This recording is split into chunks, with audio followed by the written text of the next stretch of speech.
এই বাড়িতে থেকে কার বড় সাহস হতে পারে? প্রতিমা, কে ফেলেছে ঔষধগুলো? আমি ফেলেছি ঔষধগুলো। কেন, আপনি কিছু বলবেন? আমার এনে দেওয়া দামি ঔষধগুলো তুমি ফেলে দেওয়ার কোন অধিকার নেই। তোমার সাহস তো কম নয়। আরে সাহস আছে বলেই তো আপনি আমাকে এই বাড়ির বৌমা করে এনেছেন। মুখের উপর তর্ক না করে তার আগে বলো, কেন তুমি ওই বুড়ো ভামটার ঘরে গিয়েছিলে? আমি এখন এ বাড়ির বউ, আমি যখন তখন যাত্রার ঘরে যেতে পারি না।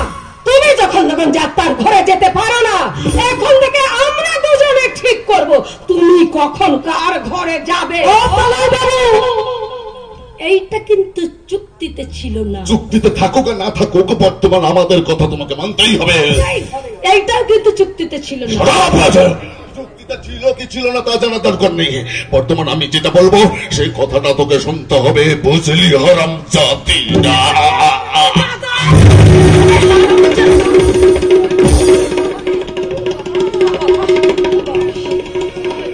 এত বড় সাহস আমার গালে চল।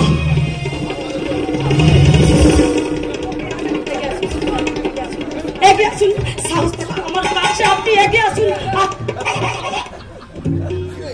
কি ব্যাপার বলুন তো, আপনি 17 বার পিছাচ্ছেন, এগিয়ে আসছেন। 17 বার পিছাচ্ছেন, 50 পা এগিয়ে আসছেন। ব্যাপারটা কি আপনার? সাহস থাকে তো আমার কাছে আপনি এগিয়ে আসুন। না দিদি, না না না না না না না না, আর মাত্র 2 মাস বাকি, তারপর আমিও দেখে নেবো চুক্তিতে কি আছে আর না আছে।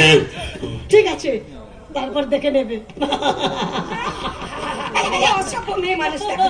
আমার ভাইয়ের গালে ঠাস করে চড় মেরে দিয়ে কেমন করে দাঁত বের করে হা হা হা করে হাসছে। তা কি করবো বলুন, কি করবো বলুন? নারীর 36 কলার মধ্যে যে আমি একটা নমুনা প্রয়োগ করলাম, তাতে আপনারা উপকার।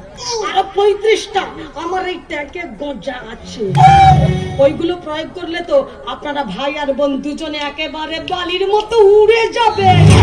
তোমার কথা তো কোনো মানেই বুঝতে পারলাম না। আচ্ছা আসুন না বলছি। ও মা আসুন তো।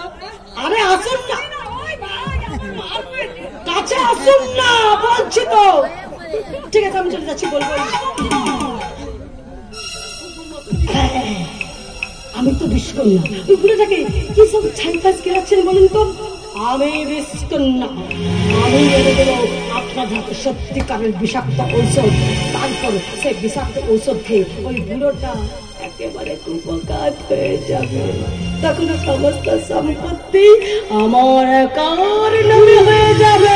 তারপর আমি সমস্ত সম্পত্তির মালিক হয়ে যাব। তুই সমস্ত সম্পত্তির মালিক হবি মানে? না না না না, তুমি সমস্ত সম্পত্তির মালিক। তাই বল।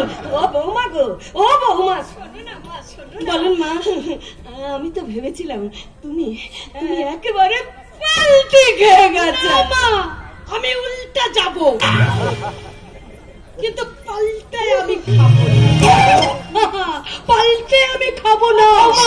আমি এখন যাই মা, আমার অনেক কাজ আছে। মা যাচ্ছে কেন? ওই বিউটি পার্লারে আমাকে পেডি করতে হবে, মেনি করতে হবে। আমি এখন শুনুন না, কাজ আছে তো। একটু আগে তুমি ভাইয়ের উপর যা অ্যাক্টিং দেখিয়েছো না, এখন তোমার কাছ থেকে আমার দূরে দূরে থাকাটাই ভালো। শুনুন না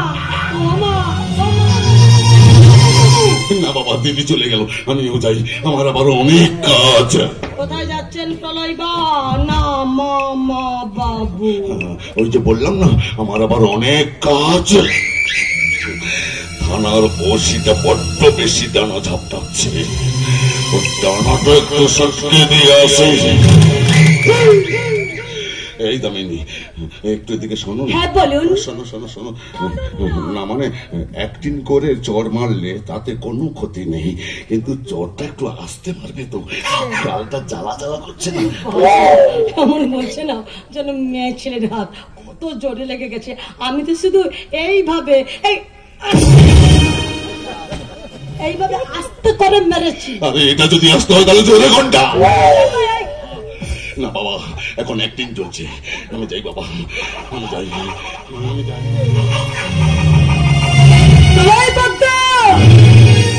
তুমি কি ভেবেছো তোমাকে আমি এত সহজে মুক্তি দেব? তাই না, তোমাকে আমি মুক্তি দেব না, তোমাকে শাস্তি দেব একমাত্র আমি। বেদনার কলি তুমি দাও ভালোবেসে